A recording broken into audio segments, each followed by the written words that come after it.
Good morning, જય શ્રી કૃષ્ણ. કેમ છો બધાય? મજામાં? અને મજામાં જ રહેજો.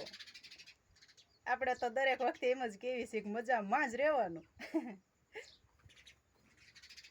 જીવવી છે તો ટેન્શન આવશે. મરી ગયા પછી કાંઈ આવવાનું છે? તો ભલે ને ટેન્શન આવતું, સમય છે, આવે ને જાય. ટેન્શનને બહુ મગજમાં નહીં લેવાનું. જેટલું બને એટલું ભોળપણથી જીવન જીવવાનું. કારણ કે આપણે ઘણા દાખલા જોયા છે કે જે ભોળા છે ને એની ભેળો જ ભગવાન છે.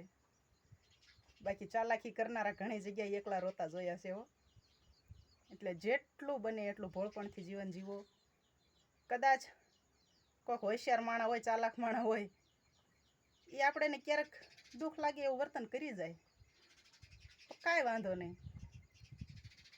જેટલું બને એટલું ઉપરવાળા ઉપર છોડી દેવાની ટેવ પાડો.